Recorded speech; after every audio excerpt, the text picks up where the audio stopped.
Hey everybody, Koricon here, and we've got episode 5 of Breathe, the web series on Amazon Prime.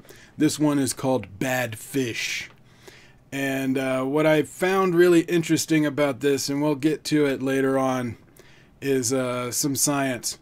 I'm a huge nerd, so I'm going to nerd out on you a little bit later on. But this is spoiler heavy reviews that I'm doing for each episode. If you would like a spoiler-free review, if you haven't seen the show yet, I have a spoiler-free review that I did for episodes 1 through 4. And when I'm done with this series, I'll do a spoiler-free of the entire season for anyone that is thinking about watching the show, but they don't want to get any spoilers yet. So anyway, let's get into this. If you haven't seen the show, go watch it, come back, and we'll talk about it. So on episode 5, Madhavan, it opens up with Danny, played by Madhavan, pretending to be a different person. He's getting wheeled into a hospital. You know, he's out of it. They ask for his name, and he gives a different name, and he's admitted into the hospital. And then they do the 2 weeks later. Now, I mentioned this in my spoiler-free review because episode 1 had an intro, a grabber, tried to grab the attention of everybody, and then they said 4 months earlier. I'm not a huge fan of the, 2 weeks earlier, 4 months, or, something like that, because a lot of the times when you get to the point that you started out on, they just repeat the scene, so there's no new information. And then it becomes almost boring, because you're like, well, I already saw this scene. But what they've done smart for episodes 1 through 4, which we went over, and for this episode, when they do the 2 weeks earlier or 4 months earlier, they don't give everything away. They're not just repeating the scene when they come back to it. There's a mystery about, well, what happened even in this sequence right now. So when we get to it, we get a lot of questions answered. So after the awesome opening credits, I like the way those credits, the music and everything is cool. But after that, we see Kabir trying to warn Raya that her life is in danger, that she's on this list. And her family is very frustrating. Like, they're yelling at him the whole time, and the boyfriend is yelling at him. Like, everyone won't let him get a word in. And I was pretty surprised with his restraint, and he ended up just intimidating the boyfriend and telling him exactly what was going on, and then he left. But I thought it was a little over the top that her parents would be like that. I understand that there's animosity between them because of the divorce and everything, but to not even let him say a couple of sentences, and just yelling and yelling and yelling the whole time until he leaves. It's like almost berating an animal until it shuts up. Like, that doesn't work. I don't get it. Maybe it's a cultural thing that people will do that in India, like the parents would just yell at people until they walk away. I don't know. I've kind of seen things similar to that in other movies, but I just assumed it was overacting for that moment. But you guys will have to let me know about that. I would be curious to know your thoughts. Is that an actual response that a family would do? I thought it was a little too exuberant, too over the top. But at least he did get his warning in. We got to see that Kabir holds his restraint pretty well. I probably would have thrown a couple of people against a wall and make him shut up. I wouldn't have been that nice, I think. But the police chief, he goes back to the police station, and he's trying to explain to the police chief what he found. Now, this was a smart scene, because you have the same thing where no one is listening to Kabir. He's trying to tell the police chief that this is going on, and the police chief is under a lot of stress. And they say it really quickly in the beginning that they didn't get their funding for the renovation because of a little tax loophole, or they didn't get the right paperwork, and so they're searching for this paperwork. And so he's like under a huge amount of stress because that's a lot of money that they're missing out on that the station is supposed to get. So it makes perfect sense why he doesn't want to listen to Kabir, and he does not care about his case. He wants the money that they're supposed to have for the renovation, and that's all that's important. And so I liked the fact that they gave a reason why the police chief wasn't listening to him, and then finally said, okay, whatever, you have 6 days. That's it. Go do it. You have 6 days. So that made more sense to me. Raya's family, their overreaction didn't make as much sense to me. I thought it was, a little over the top. But the police chief being under stress because of money, that makes a lot of sense. And so I could totally see that, even though I thought the police chief wasn't doing his job properly, because he's supposed to be able to listen to his subordinates and be able to, run the station. But having the immediateness of that stress, I can see why he was, didn't care what Kabir was bringing to him, because it wasn't the 175,000 lakh or whatever it was that he was supposed to get for renovations. So I do like that they explained it. Danny begins his surveillance of Raya, and he's selling vacuums door to door, and that's how he gets to the house. I thought that was interesting, that even in India they sell vacuums door to door. We did it here as well. It was very familiar to me. Also, Danny is a very good salesman. He was polite, he was engaging, he was a little humorous, he was likable. I could see why Raya's mom would be ready to buy a vacuum from that guy. I thought he did a good sales pitch. I liked his sales pitch. So, good salesmanship, Madhavan. And then they had a shot of him seeing the keys hanging on the wall when the mother leaves. And my immediate thought was, oh yeah, he totally stole those keys. I was like, he totally stole those keys. Raya's on the phone with her friend, the old police chief, the one that left to run for politics. And she's complaining to him about Kabir coming over to the house. And he told her, he's like, look, Kabir may be a lot of things. He may be a mess. But his instincts are usually right. So I would trust his instincts. And that's huge. Knowing that he's an, alcoholic, he's fallen apart, but still, his instincts are always spot on. And that the old police chief, reinforced that. You're like, you might want to listen to him. He knows what he's talking about. If his gut is telling him there's something wrong, you may want to keep an eye out. They had a very quick scene of Kabir researching donor number one's condition, the guy that's in the hospital. Now, the scene almost feels like it doesn't need to be there. However, I think it crops up later on. So it's something, whenever you see a really short scene like that in a show that's written with a lot of details like this show is, even the smallest scene is probably going to crop up again at some point or be referenced. Danny sneaks into Raya's house with the key that he totally stole when he was selling vacuums. And my thought was, I knew he stole those keys. But he goes in and they have some really creepy music. He comes walking out of the shadows and she's lying in bed.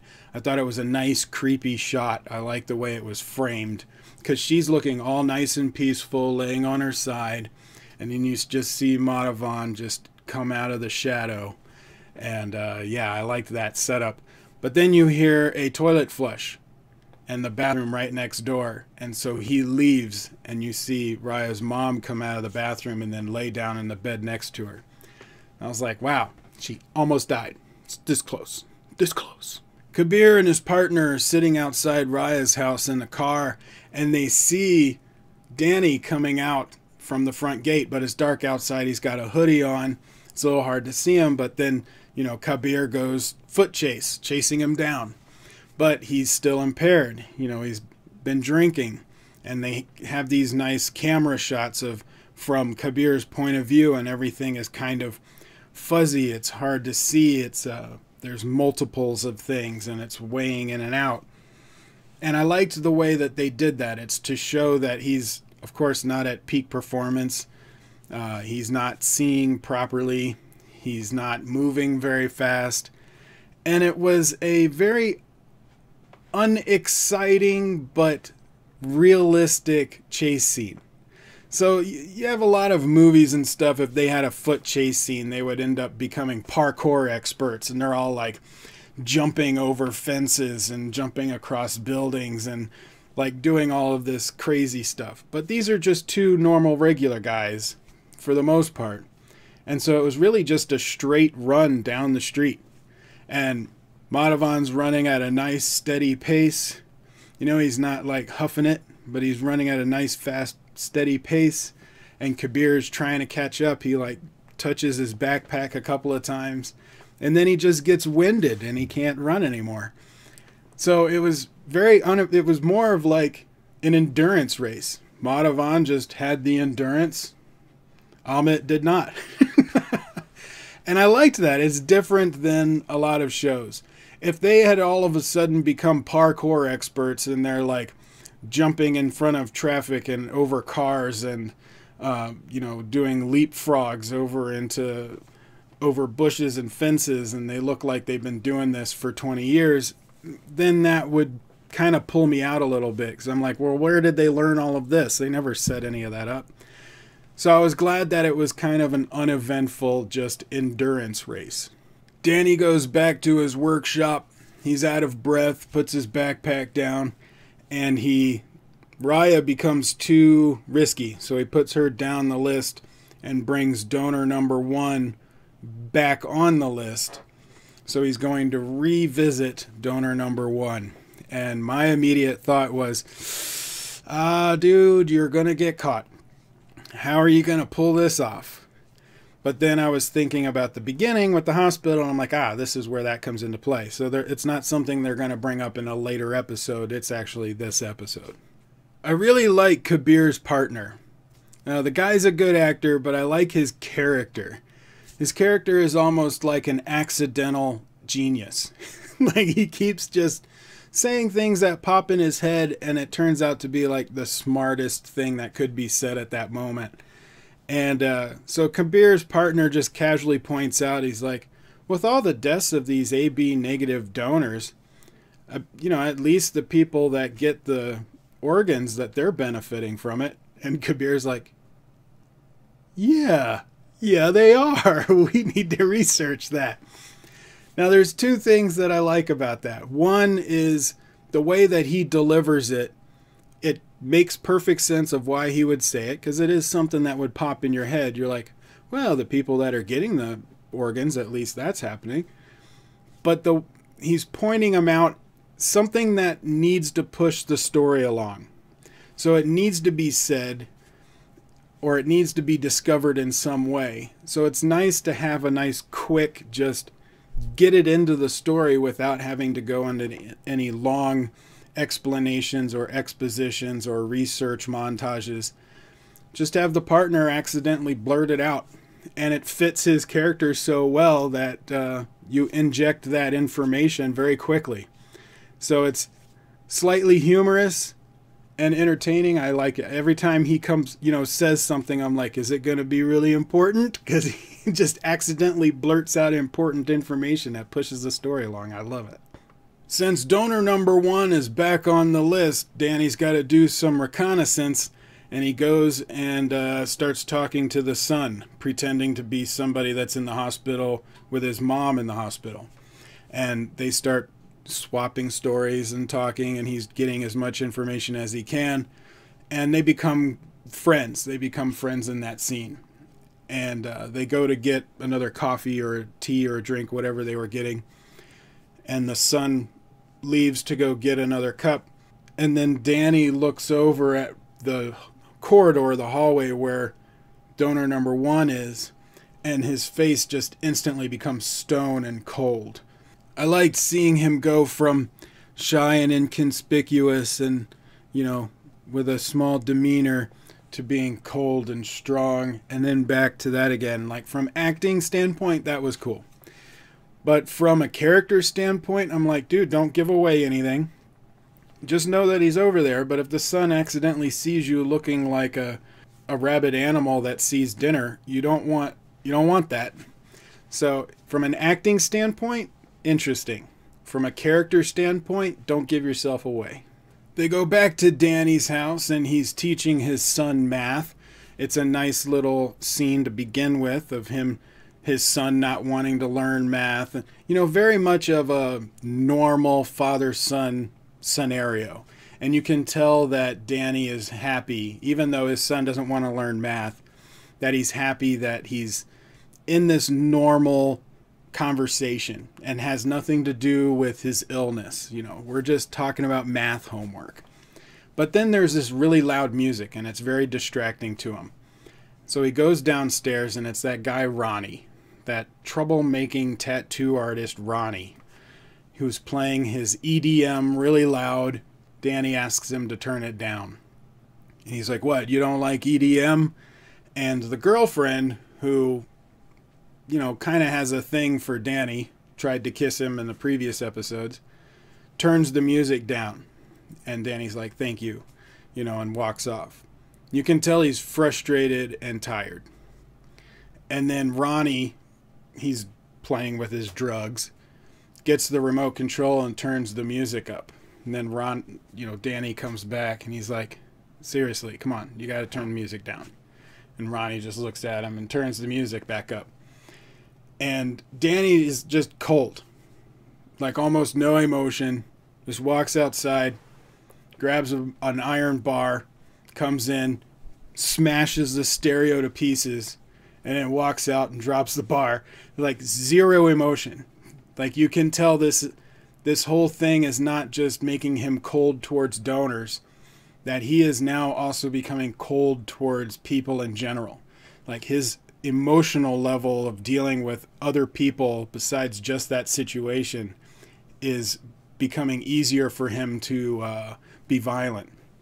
And then Ronnie comes out and faces him, and Danny just punches him in the face and knocks him out, knocks him to the ground.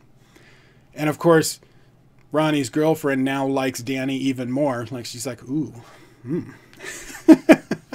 I like it." So far, we've only seen Danny being more cold and less emotion towards the donors that he feels that he has to kill. Like it's becoming easier for him. Because in his own mind, I have to do this for my son. But now it's starting to bleed over into how he interacts with other people that are not involved in that situation. And I bet when he started this, now they didn't touch on this in the show, but I'm just thinking from his character's point of view, that he probably thought, you know, when I'm doing this, it's only for my son. Like he didn't think it would affect him in his personal life. It would just be something he has to do, and then when it's done, everything goes back to normal. That's how a lot of people think when they get into those kind of situations, or any situation that might be life-changing like that. However, it's really starting to affect how he deals with everyday people. Before, he would not grab a bar and go smash up other people's property and then punch them in the face. Even though he would want to, and you could see it on his face that he would want to do that, like they did in the first episode. Every time he interacted with Ronnie, you could see disgust in his face. He doesn't like him. But he wouldn't have gone that far. Now it's really affecting his personal life. Danny is sitting on the couch and he's working on a laptop. His son wants to play. He's like throwing pillows at him. He's like, "No, I need to do this. I need to work. Just give me 5 minutes." And he ends up yelling at his son. He snaps at his son. And again, that's another thing. It's bleeding into his personal life. It's affecting him. It's a very quick scene, which means it's probably going to be referenced. And that's one of the things I like about this show, is all of the little details that they pay attention to.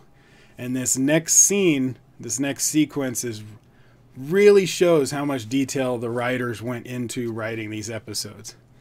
So first off, the next scene is Danny parking. He was backing up into a parking spot. And I gotta say, Danny, you cannot park straight. Now, to Madhavan, I would like to ask you, was that a character flaw? Did you give Danny that character flaw that he's not able to park? Or can you not park? Please tell me it was a character flaw that you just created for the character, and that in real life, Madhavan knows how to park a car. Just saying, man. You gotta know how to park a car. So in the car, Danny turns up this really loud heavy metal music, And they have a flashback to when he was on the computer, when he snapped at his son. So now we get to see what it was that he was looking up. That's why I was saying it's important to know those short scenes, because they will be referenced. And he's looking up information on how to induce a heart attack.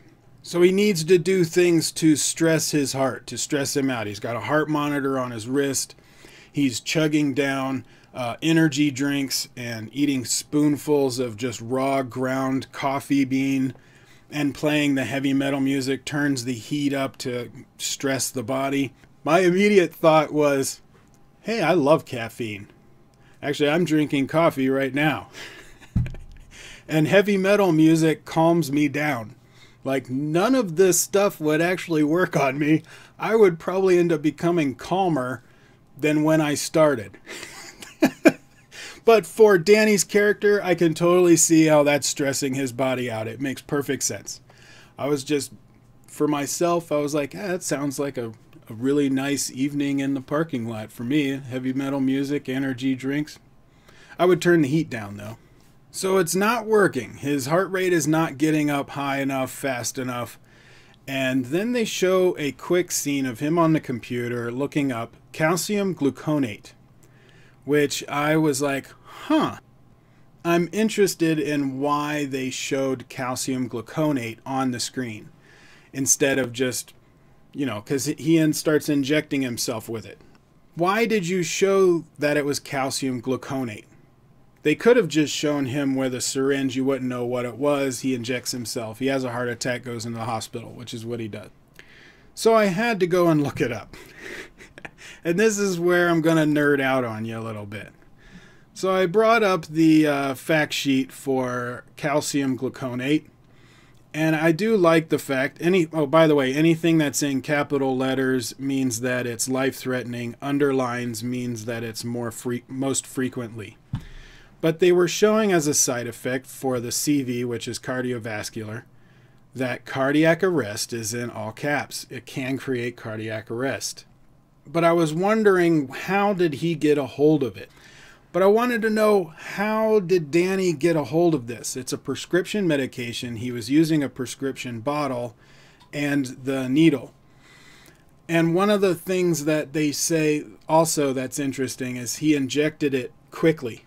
And it says here that for a high alert, administer it slowly. High concentrations may cause a cardiac arrest, which is why he injected it quickly. Cardiac arrest, I like that. And it also had down here for time and action profile. You can take it by mouth, but it has to be taken with vitamin D. And also but it's a slow, you don't get it right away. Injecting it, you get the onset immediately, and it peaks immediately. And it lasts between a half an hour to 2 hours. So he's got a time span, he gets an immediate effect, and he gets what he's looking for in the effect. Like, this would be the perfect thing to induce a heart attack. My only question is, where did he get it? They don't set up anything of where he got it from. I don't think it would be a medication that his son would be using, that he could just take it from his son, because under the cautions it says severe respiratory insufficiencies shouldn't take the drug. And since his son needs a lung transplant, he's not going to be using that. Now, was it maybe his mother that was using it? I don't know. But I would think maybe they would have set up in there, unless I missed it. Now, if I missed it, please tell me in the description, in the comments below, where I missed it. Where did he get the drug? But from what I remember, I don't think they set up where he got it from. He just had it. But it is a controlled substance, unless they don't control it in India, but I don't see why not. I mean, it's in like a prescription vial, a hospital vial. He could have stole it from somewhere. But this is what my brain does to me. Like, if I can't get an answer for something, my brain goes all over the place. Where did he get the drug? How did he get the drug? Why didn't he have the drug? He should have gotten the drug from somebody, because it's a vial. It wasn't that he bought it on the black. I just... Totally, I'm nerding out, and that's what I was warning you guys about earlier. I just wanted to let you know. But I thought it was really interesting that they showed a actual drug, something that would actually induce cardiac arrest. I thought that was really interesting. My nerd brain absolutely loved it because I'm a huge science geek. So thank you guys for putting that in. It really made me happy from a nerd level. But of course, after inducing his heart attack, which was my favorite interesting scene to break apart, he ends up in the hospital. And another reason why I liked this drug, using it, it's not something that's going to come up on a drug test that would get him in trouble with the law. It would be something where the doctors may not be looking for it, and so they won't find it. It could look like a natural heart attack. So that was also very smart. But they keep him overnight for observation. He's in the same room that donor number 1 is in, which kind of makes sense. You know, at first I was like, oh, that's convenient. How did he get put in the same room? But no, it makes sense because he had been doing all that reconnaissance with donor number 1's son. He knows exactly where the guy is staying, and so it's a part of the emergency ward. So he knows where to show up to have the heart attack to be able to be put in that emergency room area. So that's totally believable. After the nurse falls asleep at night, he gets up and goes over to him, and he's breathing by the tube because he's pretty much brain dead right now. You know, he's in a coma. And he uses part of the sheet as to not leave any fingerprints and just pulls it out of his mouth and then coldly watches as the numbers on the machine comes down. And then when it hits the level where he's starting to die, he puts the tube back on his mouth so it looks like an accident. Very creepy, no emotion, very simple. I was like, oh, that is a strong scene. I liked it, but very strong. The next morning, the doctor gives him information for him to be released. He's like, oh, what happened to that guy? And then he tells him, oh, he passed away. He died in the night. So now he knows he died. So he's relieved. He ends up leaving, but his girlfriend or female friend person he's dating that they set up earlier, she was in a meeting and sees him checking out of the hospital. And it makes her wonder. That's going to come up later. But he ends up going home, and when he gets to the house or his apartment, one of the neighbors says, the cops are up there. You better get upstairs. And he goes up there and goes in the room, and there's Kabir in his son's bedroom talking to his mom and his son. Whew, but Kabir doesn't recognize him because the last time he saw him, he was impaired by alcohol, and it was nighttime. He had a hoodie, so he doesn't know it's him. But man, they're seeing each other. It's getting closer and closer. And we got 3 more episodes left. But comment below and let me know your thoughts on this episode. Do you know where he got the drug? If not, it doesn't mean it's not a big deal, but my nerd brain would love it. And what do you think of this episode? What did you like? What did you not like? What do you agree with me with? What do you disagree? Let me know your thoughts. Also, I've got links in the description for all of my stuff. Check that out. Like, share, subscribe. Tell your friends. And I will see you on the next video. Quick promotion, everybody. I'm having fun using the Stardust app, which allows you to make up to a 30-second reaction to movies and TV shows, and I'd love to see your reactions and put them in my videos. If you're interested in that, download the Stardust app. I've got a link to it in the description below, and make sure to follow Koricon. And whenever you make a reaction, make sure that you tag Koricon so that I get notified and can see it. Whenever I make a reaction video or a movie review, and I see your video, I will take clips from it and put them in my video. If you're a YouTuber, make sure to put your YouTube channel name on your reaction if you want free promotion. And if you're a fan of my channel and just want to be in there, great. So tag me on your reactions. And to be totally transparent and honest with you guys, when you download the Stardust app, the first person that you follow gets credit for the download.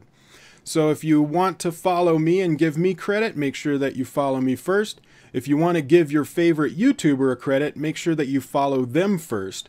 But either way, make sure that you follow me at some point and tag me in your reactions so I can get them in the videos.